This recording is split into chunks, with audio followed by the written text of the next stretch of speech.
ശ്രീ അനിൽകുമാർ, മദ്യനയത്തിൽ ഒരു ചർച്ചയും ഉണ്ടായിട്ടില്ലെന്ന എക്സൈസ് മന്ത്രിയുടെ വിശദീകരണവും തെറ്റാണ് എന്ന് തെളിയുകയാണ്. 2 ദിവസം മുൻപ് ടൂറിസം ഡയറക്ടർ ബാർ ഉടമകളുമായി ഓൺലൈൻ യോഗം വിളിച്ചു ചേർത്തതിന്റെ തെളിവുകൾ ഉൾപ്പെടെ പുറത്തു വരുന്നു. അപ്പോൾ മന്ത്രി പറഞ്ഞതുപോലെ ഒരു ചർച്ചയും ഇതുവരെ നടന്നിട്ടേ ഇല്ല, മദ്യനയത്തെക്കുറിച്ച് ആലോചിച്ചിട്ടേ ഇല്ല എന്ന് പറഞ്ഞ് ഒഴിയാൻ കഴിയുമോ ഈ ആരോപണത്തിൽ? അല്ല, രണ്ടും രണ്ട് വിഷയമാണെന്നാണ് ഞാൻ മനസ്സിലാക്കുന്നത്. 2 കൊല്ലം മുമ്പ് തന്നെ മദ്യനയത്തിന് IT മേഖലയുമായി ബന്ധപ്പെട്ടൊരു നിർദ്ദേശങ്ങൾ ഉയർന്നു വന്നിട്ടുണ്ട്.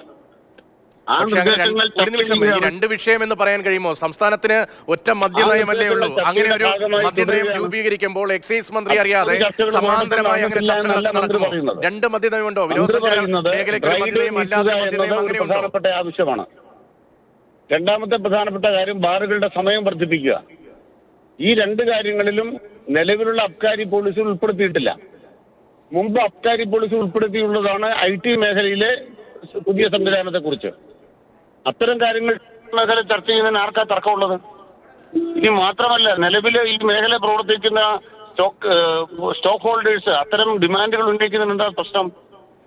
അതെല്ലാം ഒരു ചർച്ചയിലേക്ക് കൊണ്ടുവരുന്നത് രാഷ്ട്രീയ നേതൃത്വമല്ലേ? അത്തരം ഒരു ചർച്ചകളും ഒരിടത്തും ആരംഭിച്ചിട്ടില്ല എന്നുള്ളത് ഈ നാട്ടിൽ എല്ലാവർക്കും അറിയാവുന്ന കാര്യമല്ലേ? ഇപ്പൊ തന്നെ ഇവിടെ വ്യക്തമാക്കപ്പെട്ട കാര്യം എന്താണ്? കേരളത്തിലെ ബാർ ഹോട്ടലുകൾ അവരുടെ അസോസിയേഷൻ ഒരു കെട്ടിടം നിർമ്മിക്കുന്നതിന് പണം പിരിവ് നടക്കുന്നുണ്ടെന്നുള്ള വസ്തുതയാണ്. അതിന്റെ ഭാഗമായി കൊടുക്കൽ വാങ്ങലുകൾ അവർക്കിടയിലുണ്ട് എന്നുള്ളതും വസ്തുതയാണ്. ഇതിനപ്പുറം മറ്റെന്താ ഉള്ളത്? അതെങ്ങനെയാണ് ആ വസ്തുത എവിടെ നിന്നാണ്? ശ്രീ അനിൽകുമാർ, ഞാൻ ചോദിക്കുന്ന അങ്ങേക്ക് അങ്ങോട്ട് കേൾക്കാമെങ്കിൽ, ഞാൻ നേരത്തെ ചോദിച്ചപ്പോൾ അങ്ങേക്ക് കേൾക്കാൻ കഴിയുന്നില്ല എന്ന് തോന്നുന്നു, അങ്ങേക്ക് കേൾക്കാമെങ്കിൽ അതെങ്ങനെയാണ് അതൊരു വസ്തുതയായി മാറുക? ഇപ്പോൾ ബാർ ഉടമകളുടെ സംസ്ഥാന നേതാവ് എന്ന് പറയുകയാണ് ഇത് കെട്ടിട ഫണ്ടിന് വേണ്ടി. പക്ഷേ ആ ശബ്ദരേഖയിൽ അങ്ങനെയല്ലല്ലോ നമ്മൾ കേട്ടത്. അപ്പോൾ ഈ ബാർ ഉടമ പറയുന്ന ആ യോഗത്തിനിടയിൽ നിന്ന് വിളിക്കുന്നു എന്ന് പറഞ്ഞുകൊണ്ടാണ്. വളരെ കുറച്ചു പേർ മാത്രമേ പിരിവ് തന്നിട്ടുള്ളൂ. ഇന്ന കാര്യങ്ങൾ, ഡ്രൈഡേ അടക്കം, സമയക്രമത്തിലെ മാറ്റം, ഇതടക്കമുള്ള കാര്യങ്ങൾ നടക്കണമെങ്കിൽ, നല്ല നിലയിൽ നമുക്ക് അനുകൂലമായി തീരുമാനം ഉണ്ടാകണമെങ്കിൽ കൊടുക്കേണ്ടത് കൊടുത്തേ പറ്റൂ. ആരും വെറുതെ ഒന്നും ചെയ്തു തരില്ല. ഇനി ചില ആളുകൾ പറയുന്നുണ്ട് വെറുതെ ചെയ്തു തരുമെന്ന്. അത് വിശ്വസിക്കുന്നവർക്ക് അവർക്കൊപ്പം നിൽക്കാം. പക്ഷേ കാര്യങ്ങൾ നടക്കണമെങ്കിൽ, നല്ല നിലയിൽ പോകണമെങ്കിൽ ഈ പണം അടിയന്തരമായിട്ട് വേണം എന്നതല്ലേ അദ്ദേഹത്തിന്റെ ശബ്ദത്തിന്റെ ഉള്ളടക്കം. അതിന് പുറത്ത് സംസ്ഥാന അധ്യക്ഷൻ വിവാദമായപ്പോൾ വന്ന് പറഞ്ഞതാണോ കൂടുതൽ ആളുകൾ മുഖവിലക്കെടുക്കുക, അതോ ഈ ശബ്ദമാണോ കൂടുതൽ മുഖവിലക്കെടുക്കുക? എന്റെ സംശയമാണ്. ഇതിൽ 2 ഭാഗമുണ്ട്. ഒരു ഭാഗം എന്ന് പറയുന്നത് തിരുവനന്തപുരത്ത് ഈ പറഞ്ഞ പോലെ ഒരു കെട്ടിടം വാങ്ങിക്കാൻ ഇവർക്ക് പദ്ധതി ഉണ്ടോ? അതിന്റെ ഭാഗമായിട്ട് അവർ 3 കോടി രൂപ അഡ്വാൻസ് കൊടുത്തിട്ടുണ്ടോ? ഈ 30 അത് കൊടുക്കുന്നതിന്റെ കരാർ ഉടമ്പടിയുടെ പകർപ്പ് അവരുടെ പക്കലുണ്ട്. സ്വാഭാവികമായി അവരോട് ചോദിച്ചാൽ നിങ്ങൾക്കത് കിട്ടും. അത് പബ്ലിഷ് ചെയ്യുന്നതോടുകൂടി ഈ കെട്ടുകഥകൾ ഒരു ഭാഗത്തില്ലാതെയാകും. രണ്ടാമത്തെ ഒരു പ്രധാനപ്പെട്ട ഭാഗം എന്താണ്? ആ സംഘടനയിലെ തർക്കത്തെക്കുറിച്ചാണ് നിങ്ങൾ എടുത്തു പറഞ്ഞ വാചകം. എന്താണ്? അവർ പറയുന്നത് വിശ്വസിക്കുന്നവർക്ക് ആ വഴിക്ക് പോകാം. അതിനർത്ഥം എന്താണ്? ആരാണ് ഈ അവർ?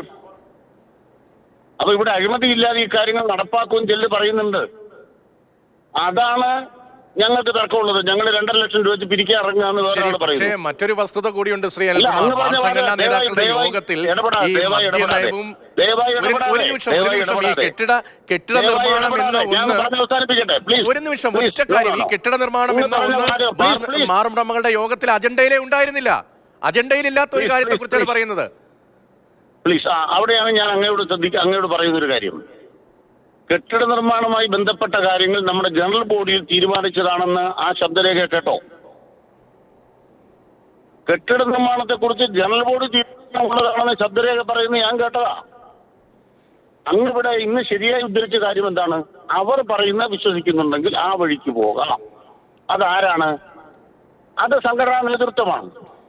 മറുഭാഗത്ത് മറ്റൊരു സംഘടന ഉണ്ടാക്കാൻ നിൽക്കുന്ന ആളുകൾ വേറൊരു വഴിക്ക് നമുക്ക് ഇങ്ങനെ പോകാമെന്ന് പറയുകയാണ്. ഇതാണ് ആ ശബ്ദരേഖ ഞാൻ മനസ്സിലാക്കുന്നത്. അത് ആ സംഘടനയുടെ തർക്കമാണ്. ആ തർക്കത്തിന്റെ ഭാഗമായിട്ട് ഒരു വ്യക്തി മുൻകൈ എടുത്തൊരു കാര്യം ചെയ്യുമ്പോൾ അത് അദ്ദേഹത്തിന് മാത്രം അവകാശപ്പെട്ടതും ഉത്തരവാദിത്തപ്പെട്ടുമായ കാര്യങ്ങളാണ്. അദ്ദേഹം ഉത്തരം പറയട്ടെ അന്വേഷണത്തിൽ. നമ്മുടെ മുമ്പിലുള്ള ചോദ്യം ഇതാണ്. ഇവിടെ ഹോട്ടലുകളുടെ ഉടമകളുടെ സംഘടനാ നേതാവ് ഒരു കാര്യം പറഞ്ഞു. UDFന്റെ കാലത്ത് പൂട്ടിക്കിടന്ന ബാർ ഹോട്ടലുകളെല്ലാം തുറന്നു പ്രവർത്തിച്ചു. ഒരു വെള്ളി ആർക്കും കൊടുക്കേണ്ടി വന്നിട്ടില്ല. രണ്ടാമത്തെ പ്രധാനപ്പെട്ട കാര്യം, ഇന്ന് ബാർ ഹോട്ടലുകൾ അനുവദിക്കുന്ന ഓൺലൈനായി. UDFിനേക്കാൾ വളരെ വ്യത്യസ്തമായൊരു സമീപനം LDF എടുത്തു. മൂന്നാമത്തെ കാര്യം, LDF വന്ന ശേഷം 12 ലക്ഷം രൂപ പ്രതിവർഷം ഓരോ ബാർ ഹോട്ടലിലും കൂടുതൽ പണം നൽകേണ്ടി വിടുന്നു സർക്കാരിന്. രാഷ്ട്രീയ പാർട്ടിക്ക് പിരിക്കാനാണെങ്കിൽ പിന്നെ 12 ലക്ഷം കുറയില്ല. അത്രയും വരുമോ? UDFിന്റെ കാലത്ത് 5 കൊല്ലം കൊണ്ട് 1 ലക്ഷം രൂപയാണ് ബാർ ലൈസൻസ് ഫീസ് വർദ്ധിപ്പിച്ചത്. LDF 12 ലക്ഷം. അപ്പൊ അരിയാഹാരം കഴിക്കുന്നവർക്ക് മനസ്സിലാകും.